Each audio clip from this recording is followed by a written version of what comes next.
Well, hello everybody. Long time no see, long time no talk. It's been a little while. So, want to first reintroduce myself if you all forgotten who I am. I'm Jeff. Been helping out with this chapter for a long time and been helping Brian and having a little bit of fun doing the tying. So tonight we're going to tie the fly that I've got up on the vise, the Crittermite, with a slight addition because the legs kind of forgot to put them on last time. But what I'm going to tie here is the Kraft Crittermite. But I'm going to tie this fly kind of with a bit of Chuck's techniques and a bit of William Herezniak's techniques from Eastern Trophies Fly Fishing. So if you don't know who William is one of Chuck's good friends who actually cuts out the tails that we use for most of Chuck's flies. Just great guy. He lives up in Northern Virginia. Super nice. Just one of those great people. So what I've got in the vise is fly called the Crittermite. So, and what this imitates is a hellgrammite. I've actually got it upside down. Now it's right side up. So a hellgrammite is the nymph for a Dobson fly. If you've ever seen a hellgrammite, they look evil. And I'll give you a hint. They are evil. They're an evil little bug. But fish love them. And they are absolutely deadly on a rocky smallmouth river. So, that's the big thing, is that they're not really found generally over a sand bottom, unless there are rocks up above them and they kind of got washed out, but they are going to be found in a rocky section. And we're coming up on my time of year when I fish this fly the most. Typically in that May, waters are coming down, river's a little bit high, maybe a little bit muddy, and I will fish this fly and fish it like right in the riffles.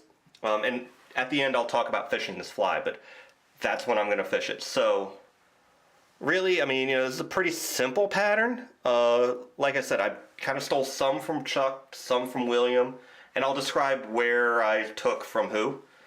Because really, I took a fairly simple pattern and tried to make it even easier. Because, as everyone who knows me knows, I like simple. The song Simple Man fits me perfectly. So, to start out with this fly, I am actually using the Tiemco hooks. TMC 5263 in a size 4. Size 4 is probably my favorite size for this fly. It comes in a 6 and a 2. And the 2 I found it's a big fly. The 6, great for catching bluegill. Just to be blunt about it, it's an awesome bluegill fly at size 6. But I'm generally out to catch smallmouth, so I'm going to try to keep those down. So to start out, we're going to flip the fly over, pull out the old one, grab our hook,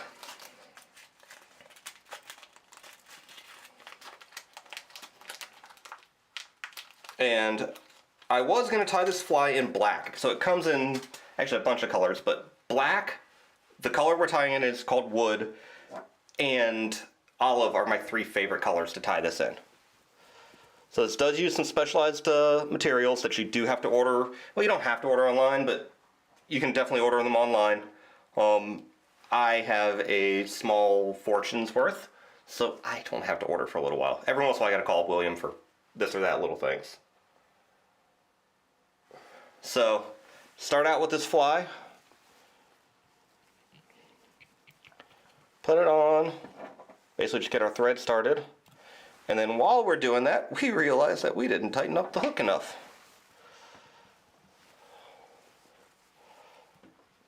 So, if you notice, I'm actually holding on to the hook shank. It's one of my things I like to do on a little bit longer shank. Especially when I'm tying up towards the front. Now, what I just created, as you can tell, and the thing I didn't grab for tonight was my bodkin. Wow, that thing is dirty. I need to clean it. If you notice, I put a little bump right here. It's basically about 2 eye lengths back. So this fly, the eyes are going to be fairly far forward. That's one of those things, it helps it to really jig. And one of the thing that you should use is lead eyes. Now, I am using, of course I don't have the packaging anymore for it, brass eyes, because when I was ordering from Mossy Creek, I accidentally ordered the wrong thing. I actually had to go back and look at my order, make sure they sent me the right thing. I ordered most of my materials, extra materials that I need, from Mossy Creek Fly Fishing. Honestly, I just called him up, and Andy put everything together for me. Thank you, Andy. So, first thing I'm going to do is put on my eyes. We have put dumbbell eyes on how many times doing these? At this point, dumbbell eyes should be pretty simple. Should be, you know, something that we're used to doing. Oh, that's actually a little bit too far forward.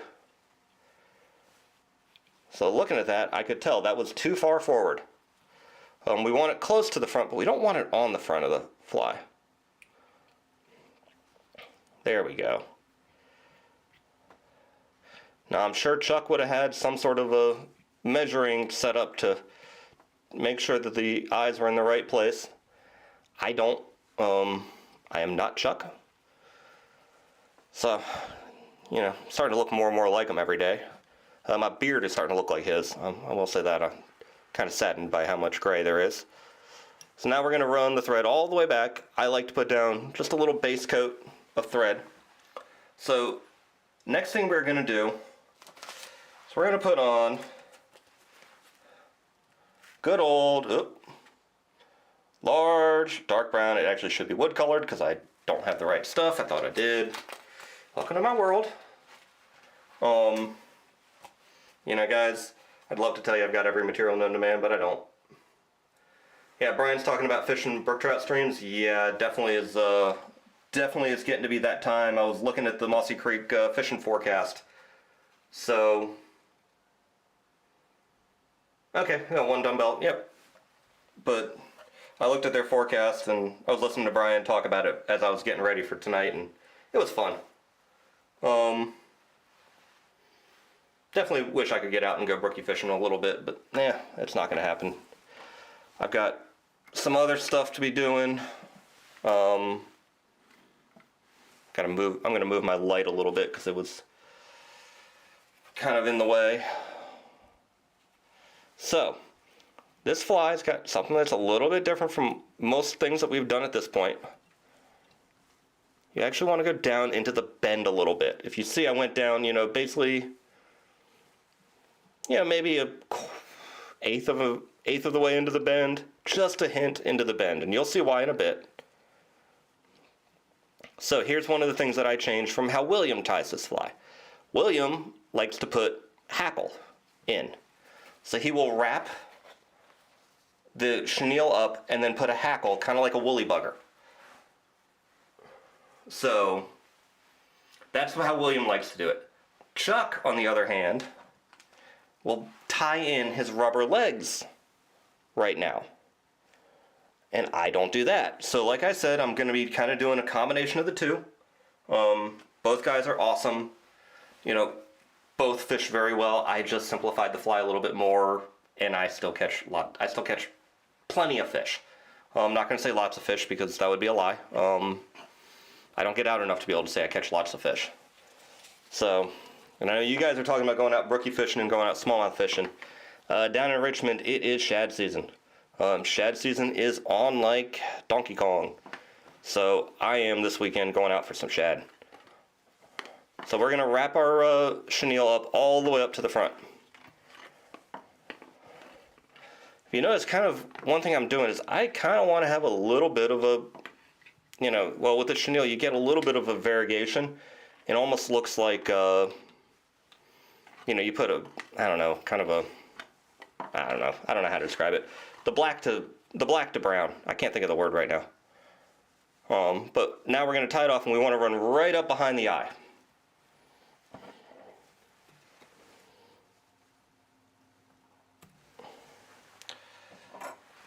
So that would be the chenille done. Do a couple more wraps to make sure that it doesn't come loose. So at this point, honestly, this fly probably could fish it. So, yes, Brian, there are a lot of variations that are not Chuck approved. I like this one. I think it looks good. I think it fishes really well. You you know, yeah, I have done very well in the Rivana on this fly. I can think of one particular trip where out of one pool I caught, what was it, 5 species of fish out of one pool that was like 10 by 12. Like, not a very big pool. So the next step in the process, and I'm going to cover up the sides because I've got the wrong side. This is not labeled correctly. But we are going to use the Eastern Trophies Fly Fishing Crittermite tail. That says size 2. We are doing size 4. Those are size 4. I've got so many I accidentally put the wrong size into the wrong container. So, because a 2 would literally be, you know, out to here. It's a massive pattern. It's about 5 inches long. And that's how big the Dobson flies, or hellgrammites, get. I like to go for the mid-size ones. So, cool thing with this pattern, see the little hole in it? That tells you where to put through. So if you notice I put it on, I'm going to take the fly out, slide through, put back in. This is where a regal vise, or a vise that's pretty easy to open and close, is very useful.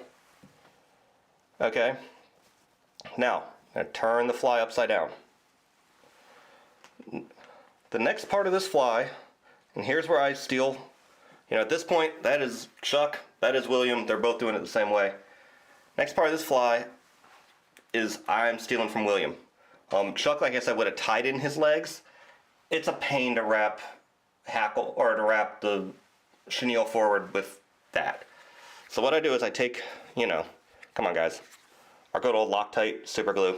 We got to get paid somehow. You know, this is how Brian and I get paid for doing this, is Loctite sponsors us. Every single time we say the word Loctite, we get $5. So Loctite, Loctite, Loctite. By the way, I'm kidding. We do not get paid anything. We are fine. We are perfectly fine with that. So now I'm going to take the legs. I'm going to put them kind of at a 45-degree angle, and I'm going to place them into that glue. This is the reason why you want that gel long hold, because you don't want it sealing up on you quite yet. So now, and my fingers are going to get in the way, I'm going to pull the body down on, wrap it in.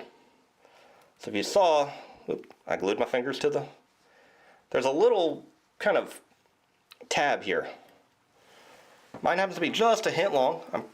You know, while I'm using a Chuck approved hook, I probably don't have the exact right hook.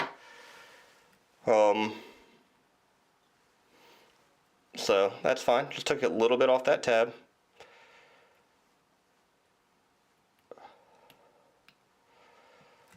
So the rest of this fly is going to be tied in this orientation.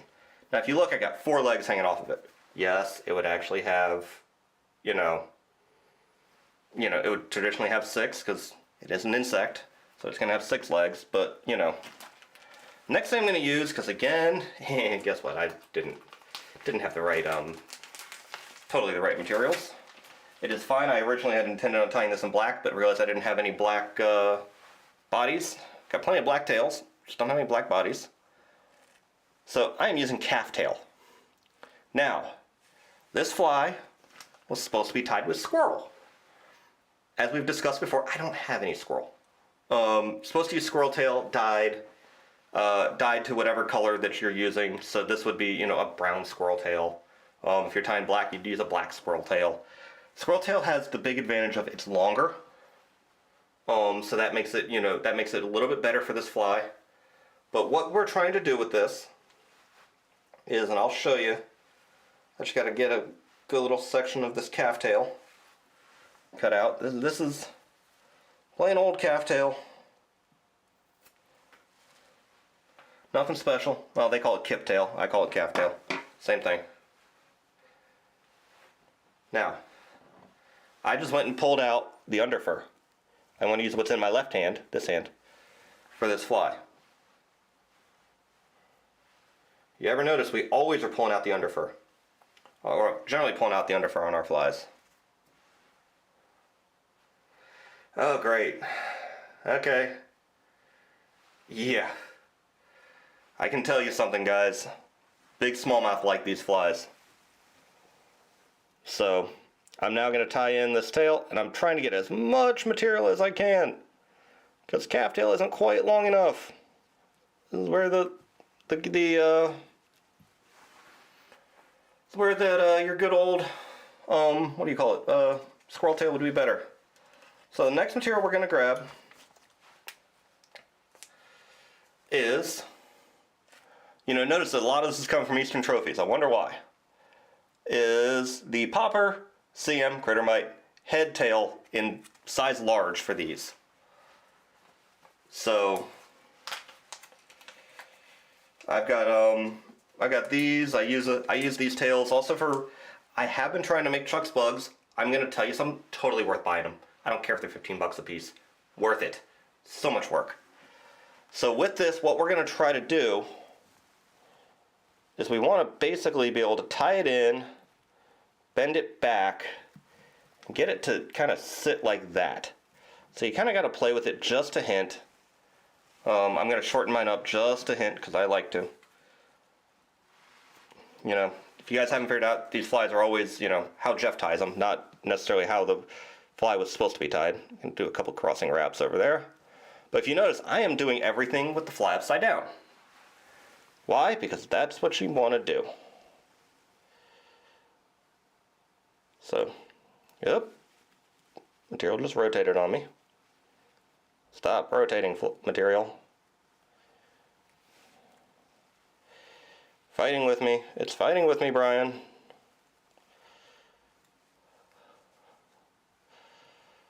And now, put down a bunch of good wraps. Now it's time to use our good old whip finisher. Yep, bucktail would work. Bucktail's a little bit coarser, but it would work. I happen to have Calftail, and I had bought Calftail for doing these, and now I'm going to whip finish this fly. But wait, Jeff, you said that the tail's got to be going to the back. What am I supposed to do? Well, it's actually a pretty simple answer. Get to use our sponsor. Please Loctite, please. Now, I always pressure on my downstrokes. It also was spinning around the hook because the fact that I didn't put any loose strokes in there, but it's fine. So, grab our Loctite right over top the eyes. I'm going to put a little bit so that it covers up all of that thread that I put in. That's a lot of Loctite, but I can afford it because they just give it to me. Yeah, right. Stretch it out, put it down, and hold it. Now, if I was closer to the fly, I would breathe on it, like Brian always taught us, to help get it to set quicker. That looks like it's set. All right. So, just kind of play with it for a second. There we go. And not quite centered. It's fine. It'll probably still catch fish. So that is the first one. This is a fairly easy fly. So long as you get the tails, as long as you get the bodies and the tails, this fly doesn't take very long. So obviously that's one of the reasons why I like it. Two, it is deadly. This was traditionally one of my favorites on the Rivanna. So for less aggressive fishing, I always think of the CK bait fish as my aggressive fishing. That's when I'm out there to, have some rock music going in my head or in my ears. Have something going and just strip. Yep, we got a couple nose hairs. It's fine. I don't worry about too much about those. If it bothers you, we'll trim them off. So the fun thing is, I can't see those right now. Only way I know is when I look at the camera and I look into it.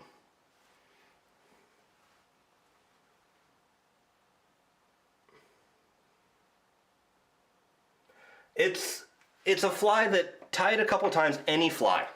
Jeff, any fly is, the first time you tie it is going to be a challenge. I am the first one to say I have tied thousands over the years. I've tried many different ones, and my first ones, whenever I tie anything, are generally ugly. Unless I've had somebody to literally be standing next to me, and even then they're generally ugly. Somebody who knows how to tie it, standing next to me, going step by step, and even then, never feel bad if your first one doesn't come out well. Never feel bad if your 12th one doesn't come out well. I have tied hundreds of these. I've tied hundreds of most of the flies that I show. Unless I tell you I haven't. And they're going to get better. One thing about fly tying is, it's a muscle memory thing. It is something that you can't just put down and pick up every once in a while. You do have to do it in order to keep your mind to muscle, kind of working. And it is great. It's great to work on that. It's one of the reasons why as a kid my parents got me into fly tying, was actually to work on my mind-muscle connection, because I was a really bad player at sports. So, and oh, by the way, ugly flies catch fish just as well. I'll give you a hint, most guides, they're handing you the ugly flies that they sell compared to the pretty ones they sell to shops, and you wonder why they catch more fish. That's part of it. So, actually, I've got friends who've tied commercially, and they truly tell me that they'd rather fish their ugly flies than the pretty ones. Pretty ones catch fishermen, ugly ones catch fish. So, here are the legs, not quite perfect, but they're pretty long. I'm going to leave these long. I like them, I'm going to leave them long. I like it like that. But that is the first one, and there's not a whole lot of tying to it. Not a whole lot of, jumping materials. Now, if we were to put the legs in and then try to wrap our chenille up forward for that, that's a challenge. So, Stu, this is not a fly you necessarily want to hit the bottom. So a lot of times we talk about, you want to fish deep. We're talking 2 to 3 feet down. We're not talking, 6, 8 feet, 10 feet down. If you need to get down that deep, you need to go to a sinking line. But most of the Rivanna is pretty shallow. 4 feet being a deeper section. And this fly being fished in that middle water column even, because looks like a bait fish, or not a bait fish, a hellgrammite that's moving. So there's a couple ways to fish it. It's always going to fish like this. Is you can strip it and it'll kind of pop up and come down, pop up and come down, and that's actually how a hellgrammite swims. The other way to fish it, and the other 2 ways, are to basically cast it out and do what we call basically just swing it. So you cast 45 degrees across the river. Think about the river being, if you look straight downstream, that's 0 degrees. If you look to your, left or right, that's 90 degrees. So 45 would be halfway in between. You cast it, and you just basically keep a tight line on it, and just let it swing through the current. I have found that to be absolutely deadly with this fly, and then give it 1 or 2 twitches when it hits the end of that swing. I found that to be absolutely deadly. The other way that I love to fish this fly is if I've got a long, a longer pool, not necessarily slow pool. I want a little bit of current moving through it. I'll put it underneath the strike indicator, and I'll fish it just like it's a big nymph. So if you're love trout fishing, it's summertime, and trout fishing's not that great, it's a great way to practice. It's a great way to spend time, fishing trout techniques. Then you go catch smallmouth. That's one of the things that I love about smallmouth fishing is I use it more for practicing to catch trout than I use it for, well, no, I wouldn't. That's lying. I'm catching smallmouth. But I do use it quite a bit. The other thing that I do is when I fish like poppers or topwater, I will dead drift them like a dry fly. I use that for teaching myself how to fish dry flies. Yeah, so with this fly also, and this is one of those things with smallmouth, I fish 0x leaders. Pretty much that is what I do. I put on a 9-foot 0x, and that is the leader that I fish. I fish a heavy leader because smallmouth like to live in areas that are kind of prone to have some stuff in there that's going to make your life not fun as a fisherman. So I want to be able to have some control over those fish when I hook them. Hopefully. I've hooked a few big ones that 0x you don't have control. Does not matter. You can't horse them. But you know, something, I'm going to fish a 9-foot 0x leader, I'm going to fish a floating line. I don't even carry a sinking line for smallmouth, unless I'm on the James, and that's a whole different kettle of fish. If I'm going to go wade fish in the Rivanna, I'm going to go bring a floating line, and if I can't get to the bottom, I'm not worried about it, because while these insects live at the bottom, the fish have no problem moving up a little bit to grab them. And I'm also then going to predominantly try to fish areas that are going to be able to get down a bit. But 2 to 3 feet is all you need. Even a foot is all you need to get down. So I'm going to tie this fly again.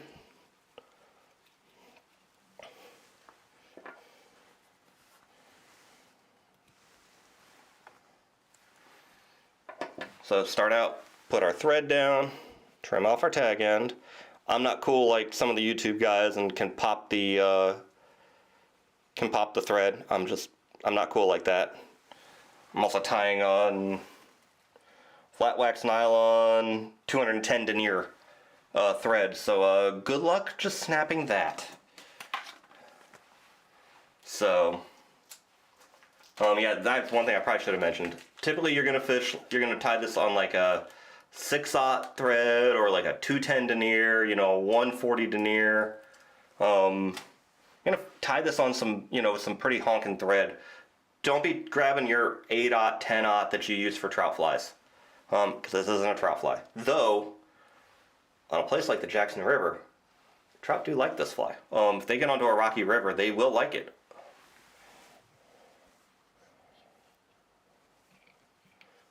And there might be a smallmouth or two in that river.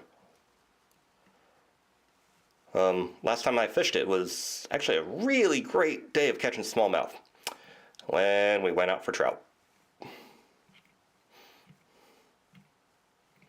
So, got my eyes on, gave them a little check to make sure they're not going to move. You could super glue them in. I'm not going to. Wrap back. Start having to go to that kind of helicopter style wrap when you start getting towards the back, so you don't hit the point of the hook.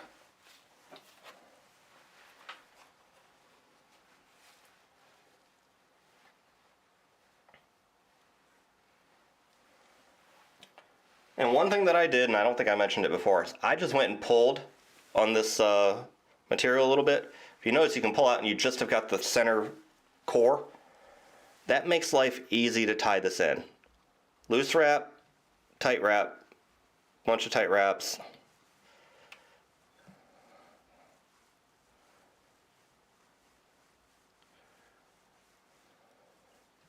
So now we're going to wrap back to the front. Nope, too far.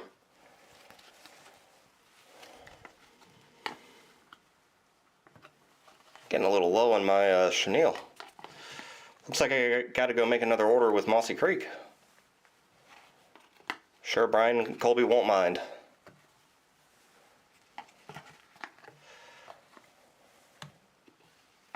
So yeah, I talked earlier about the Mossy Creek fishing forecast. Definitely, if you're a member of YouTube, which just about everyone here should be, I would say go follow them. You will get an awesome forecast every... Well, it's supposed to be on Monday, but I hate to say it, generally it's on Tuesdays. They're no different than me. They have plans and never can get them to actually happen. But Brian goes into not only what's working, but why. And I've learned some things. Some things that, like, I knew that when X is happening, you should do Y, but now I know why, which I think is really cool. To me, that's really cool, because it shows that, you know, you can always be learning. So, and, I mean, he does a great job. He is based out of the valley, but at the same time, he's going to talk about our streams, too. Brian's pretty good about that. So, that is done. Now we grab one of our tails, or bodies, or whatever you want to call them. It's kind of a hard thing to describe when I use a tail for the head, and a tail for the body, and a tail for the tail. Everything's a tail. So,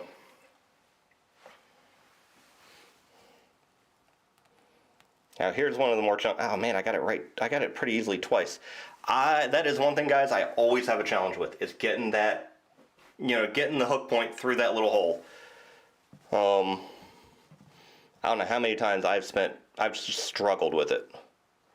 So one other thing I'm going to do on this fly is actually one thing Chuck taught me to do, and I didn't do it on the first one. So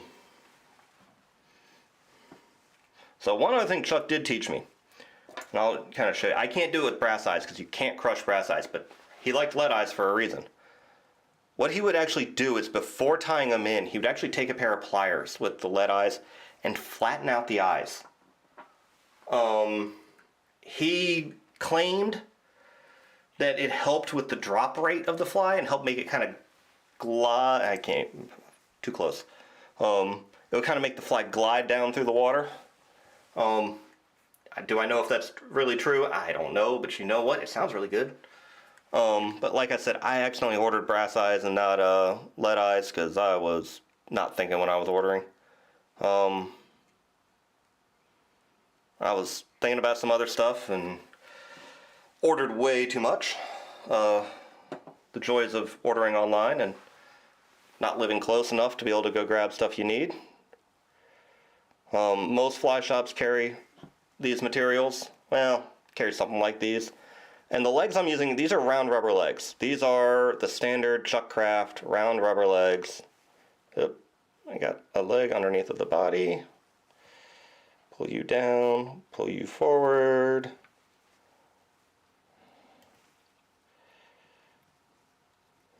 A couple loose wraps and then pull tight. Got the legs maybe a little bit further forward than I'd like them, but hey, you know what? I'll deal. I'll live. One thing that's fun about this fly is you will end up with a rather, yeah, Chuck would swim in the water. That was one thing he was known for. I will say this, I know quite a few guides who do that. Matt Riley's one who does it. Ellie's been known to do it. Usually they do it on a hot day. To be honest, it's more of an excuse to, oh, I'm going to go look at my fly. No, it's more like, I'm hot, I want to get in the water. Don't blame anybody for that, on a 100-degree day guiding.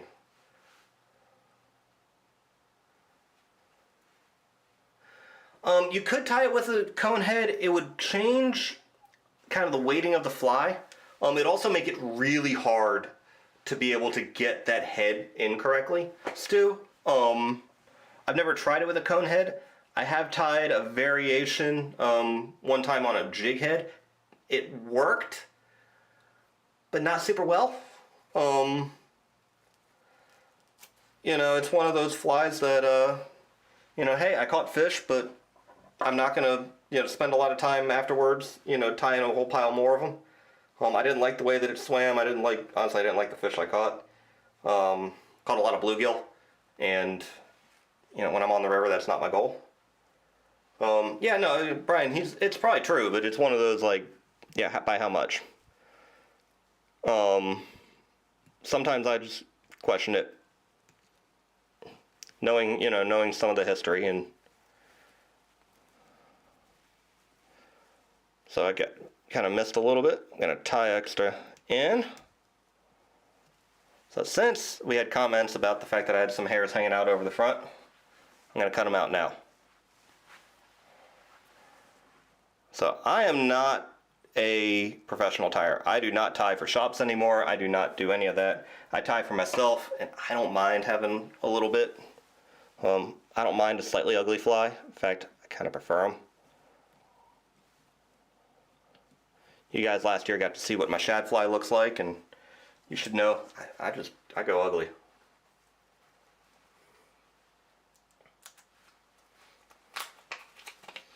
So, crap, I'm getting low on these little heads, guys. I got down to 2 left. This will be this one, and one more. Need to cut a little bit off.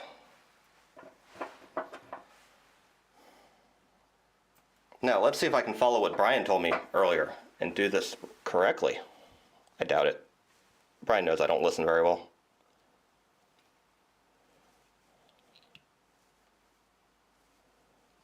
Little bit of movement, that's fine. Nope, lots of movement.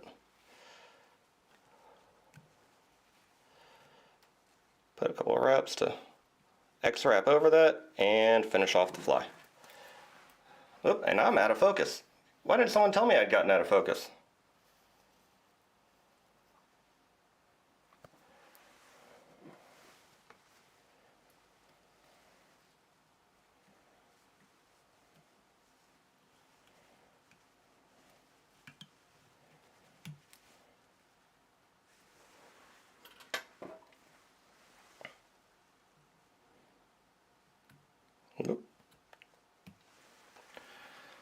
Alright, so that is just about done. Not a crazy difficult fly, not 20 steps, not, you know, start tying it, put it down, start tying it, put it down. Like there are flies out there. But it is very effective.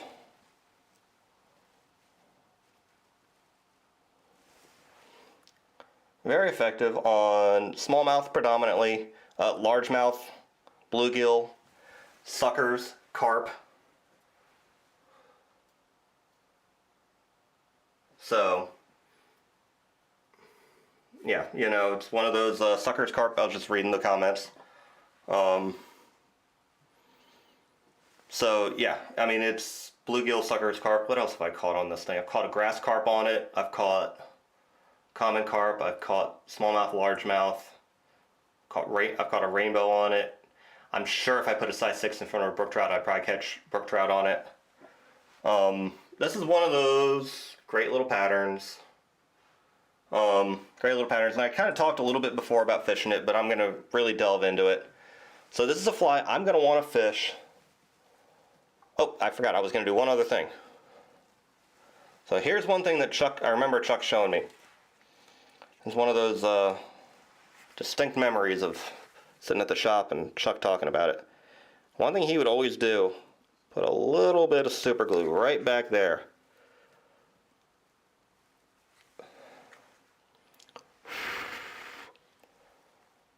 Trying to get it to set. So he would put just a dab of super glue back there to help hold that tail in place. That was one thing he did. He always did that last. Kind of what he would do. But now I kind of want to talk about fishing this fly. Now typically, the size 4, I would fish this on like a 6 weight, 6 or a 7. A 5 could do it, it would be pushing it. Just because it's got some weight to it. No different than a clouser in reality. But I'm going to fish this on a 9-foot 0x leader. Because I'm going to put it into, put it into rocky areas. And then I'm going to turn around and I'm going to fish this either, I'm going to dead drift it with, that swing. I'm going to cast it, I'm going to strip it so it kind of swims through the water. So what I'll give it is I'll give it like 4 or 5 inch at most strips of line. Just a little pop. And what that'll cause it to do is boom, and then swim back down. Boom, swim back down. And it looks like one of these, it looks like a hellgrammite swimming through the water. And fish love it, and they'll come up, and you'll know when they hit. There's no question, because all of a sudden your line will go tight. If you do when I talked about that swing earlier, and if you noticed, I like doing the swing for a lot of my flies. So with that, that's going to be similar in the sense that you're going to keep that line tight, and you're going to let it just swing through the water, as it gets closer to my lens, or goes further away. But it kind of just moves through the water. And you'll know when a fish hits because they'll about rip your rod out of your hand. And then the last one is I do like to fish this underneath of a big indicator. Like the bigger size of the thingamabobber, something like that. Now that is not fun to cast. But it's a great way to practice fishing nymphs. Those big thingamabobbers are wind resistant, a pain to cast. You will end up with tangles. Understand it happens. Don't get mad at yourself if you do. But I love to go do that. And what I'll do is I'll go up to a riffle. For the guys in the Charlottesville chapter, if you go to the Rivanna, go fish Milton. If you remember, I've talked about fishing Milton before. And go up from Milton, there's a riffle just up above the bridge, right there. And, well, at least there always was. Rivanna could have gone to 20,000 CFS and totally moved everything, which is one of the fun things. First couple trips of the year, you get to learn where the river now is, because the rivers all move. But yeah, what you'll do is you cast this thing with about, maybe a foot or two underneath of an indicator. I mean, really, you don't need a whole lot of space. You'll cast it and just let it drift and watch that indicator. If that indicator stops, raise your rod tip. Set the hook. Get that rod, get that hook into the fish. And I always say, hopefully it's a fish. Sometimes it's bottom. The day that you learn how to identify a rock from a fish with the strike indicator, could you teach me? Because I've never gotten really good at it. I can sometimes identify it, but I'm not good enough to claim that I'm good. I've got friends who can literally tell you, oh, rock, oh, there's a fish. I don't know how they do it.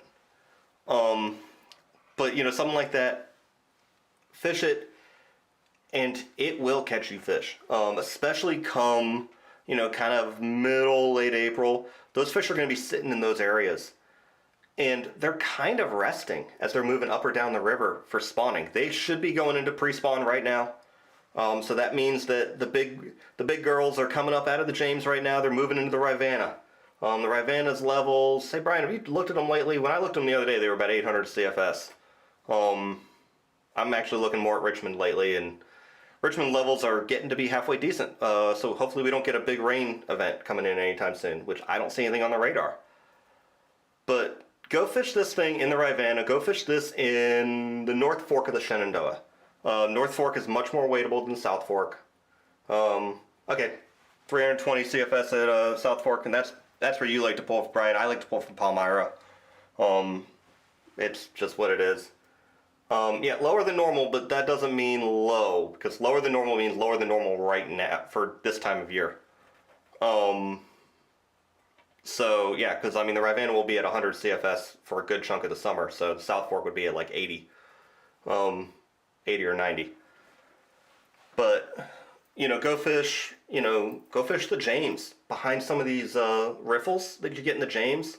South Fork of the Shenandoah, North Fork of the Shenandoah, the Rapidan even. You get down low in the Rapidan, there's some great smallmouth fishing.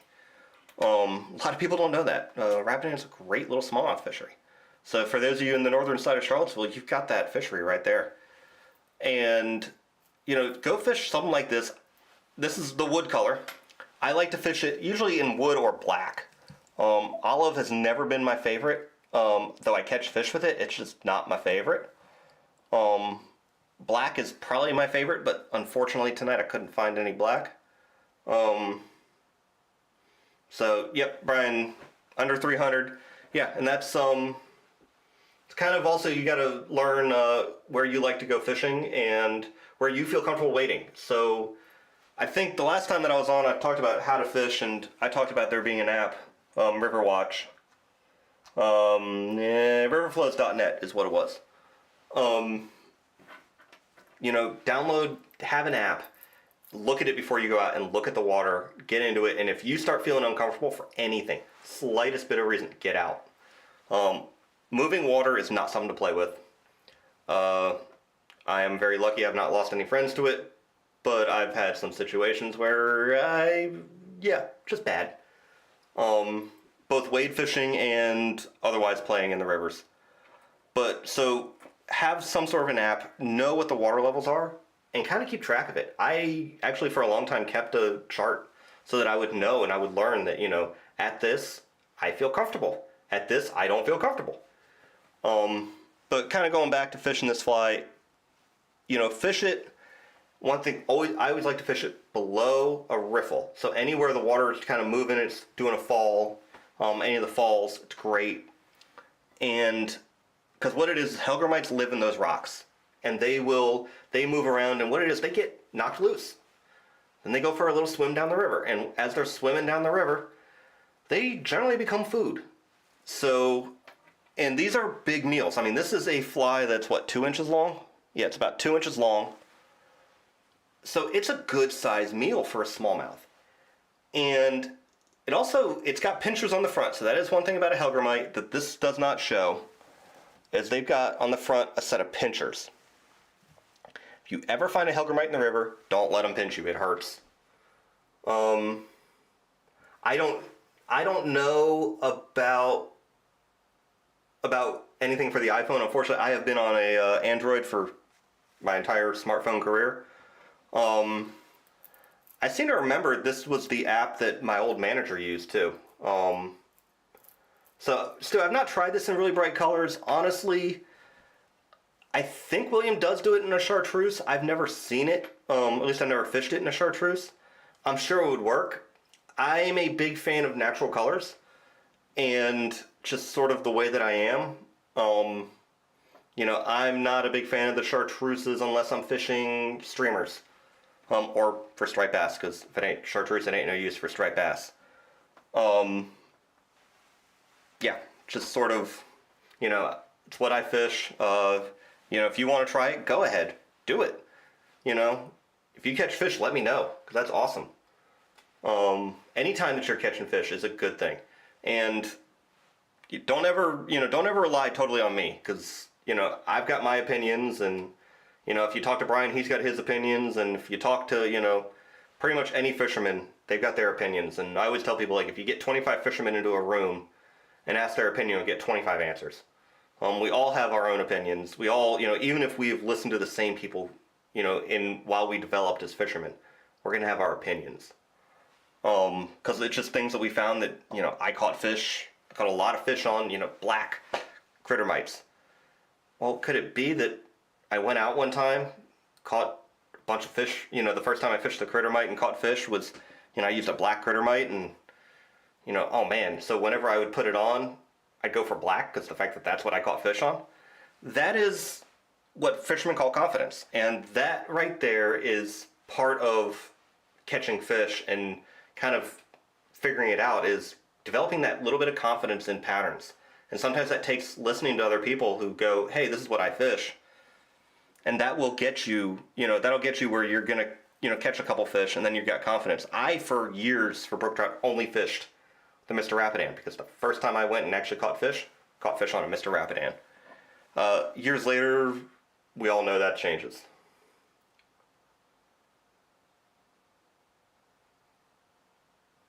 So yeah, no, seeing it, honestly, you're seeing the flies as they move through the air. Really, you should be watching your line more than the fly. So the fly moving through the air, something like this, you're not really going to see it that well, pretty much no matter what. It doesn't have a massive profile. If you look, that's half an inch wide at most. This fly doesn't have a big profile going through the air, so it's going to be hard to see, especially moving at, somewhere between 300 to 600 miles an hour, which is actually the speed of a fly through the air. Most people don't realize that. Whenever you hear a whip crack, that's, 732? That's the speed of sound, guys. So flies are moving at a high rate of speed.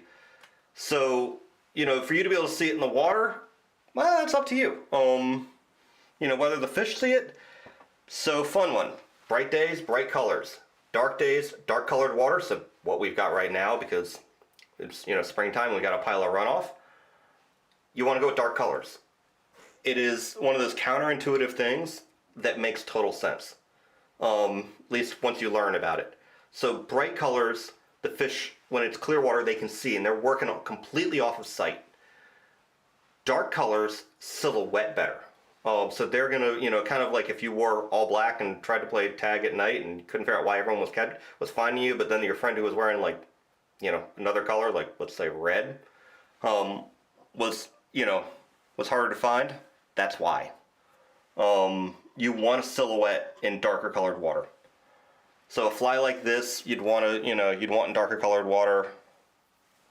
A popper like this, you'd want in darker colored water. This is one of my CK poppers. Guys, I'm never going to teach these because honestly, I've tied up like maybe a half dozen of them, and I probably will never tie them again.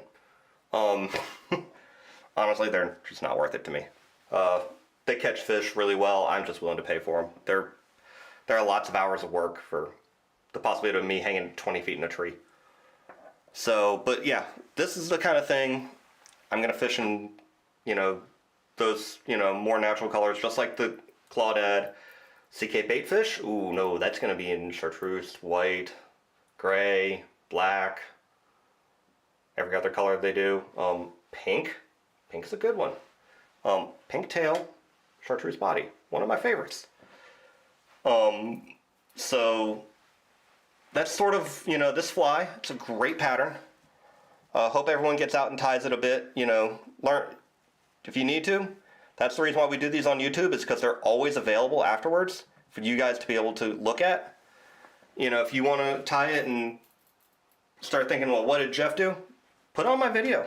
Put on William's video. Put on the video that Chuck has out there. Put on, there's about 3 other videos that exist. I proceeded to watch all of them in order to get ready for this, to remind me. And then I remembered that I had actually Chuck's legit video, and I watched that. So, but I want to say good night to everybody. Hope everyone has a good time getting out on the water. Have fun.